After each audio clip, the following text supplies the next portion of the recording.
Hi guys, my name is Anna and I'm really glad to see you. Welcome to Live Ed, where education comes alive. Finally! Our topic today is how to make new words out of the words you already know. To make new words in English, we often add a short piece at the beginning of a word, for example, kind, unkind, or at the end of a word, kindly. We call these things a prefix at the beginning and a suffix at the end.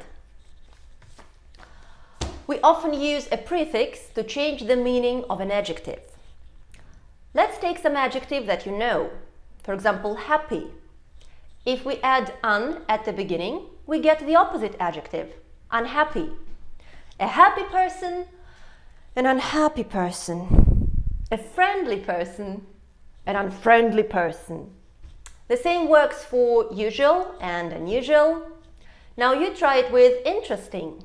The opposite is uninteresting. And tidy, the opposite is untidy. With some adjectives, we use in. For example, no, 6 o'clock is not a convenient time for me. No, it's not convenient. It's inconvenient.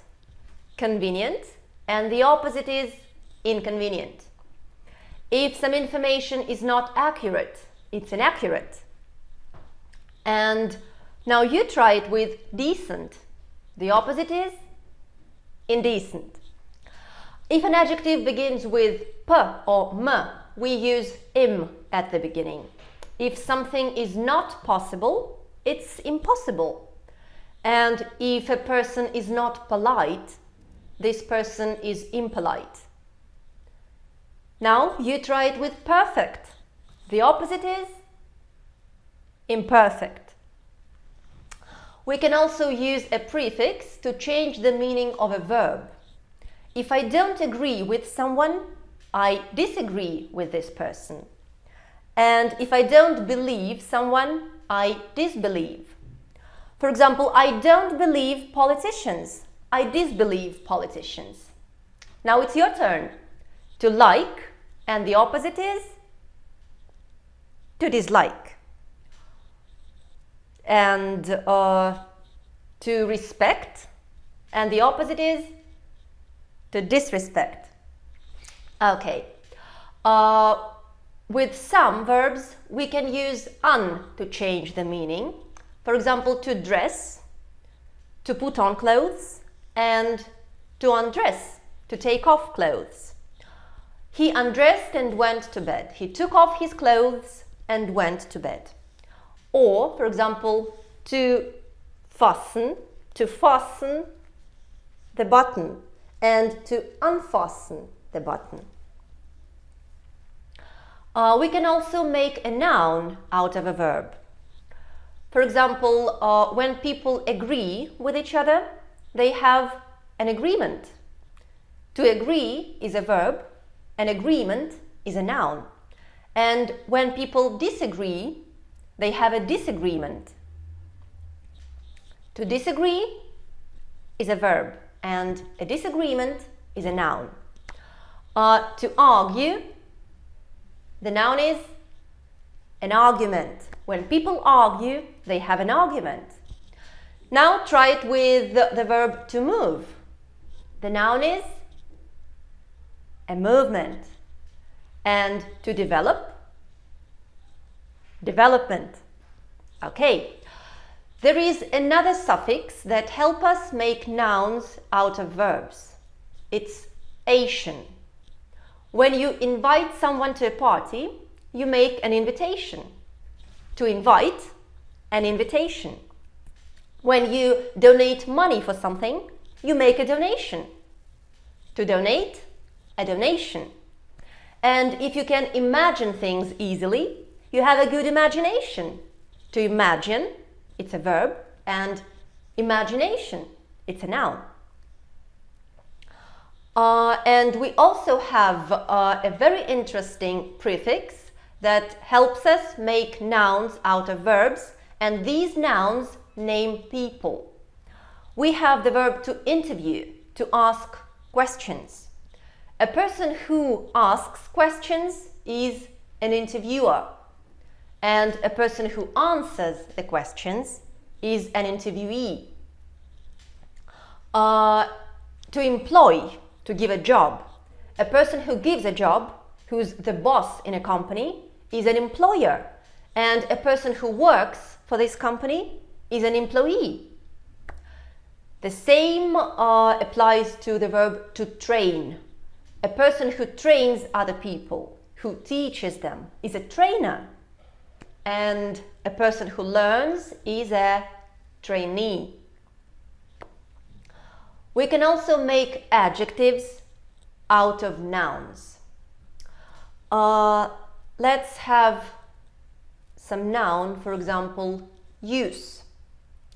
If we want to make an adjective, we add full, useful, a useful tool, useful advice, a good tool, a tool that you can use. It's a positive adjective. And if we want to make a negative adjective, we add less, useless, a useless tool, useless advice, a tool that you can't use, a bad tool, or bad advice that you can't use. The same works for joy, joyful, happy, a joyful life, a joyful person, and joyless, unhappy. Hope, hopeful, it's a positive adjective, and hopeless, it's a negative adjective. Now you try it with help. If we make a positive adjective, it's helpful, and the negative adjective is helpless. We can also make an adjective out of verbs using the suffix able. If I hear some story and I can believe it, it's believable, a believable story.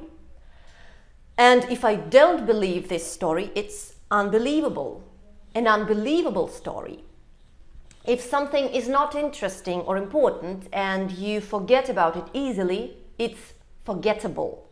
For example, you saw a film, but it was boring and you forgot about it. It's a forgettable film. And if something is really, really good and exciting and you can't forget about it, it's unforgettable. I had an unforgettable holiday last year, which is true. If you can expect something, it's expectable. An expectable problem, a problem that is not a surprise. And if you can't expect something, it's unexpectable. What an unexpectable surprise! A really good surprise, no one expected it. Sometimes you can use more than one suffix in one word. Do you remember how we made the adjective careful out of care? Now, let's make another noun. If we add ness to careful, we get carefulness. It's a characteristic of a person who is careful, and it's positive. And if we want to describe the opposite thing, we take careless, add ness, and get carelessness. The same works for joy. Joyful, joyfulness, a positive thing. And the opposite is joylessness. Joylessness means unhappiness. With many words, we can change the meaning very easily. The only thing we have to do is to change the stress. For example, to transport is a verb. To transport goods from one place to another place. And transport is a noun. A plane is the fastest type of transport. So to transport, a transport. To increase, to go up. It's a verb. The prices increased last year. And the noun is an increase. There was an increase in prices last year. The opposite is to decrease, to go down. The prices decreased last year. There was a decrease in prices last year. Decrease is a noun. To decrease, a verb, a decrease, a noun. So, now you know how we build words in English and you can make lots of new words yourself. To learn more, join our live lessons. The link to our website is under the video. Good luck and have fun!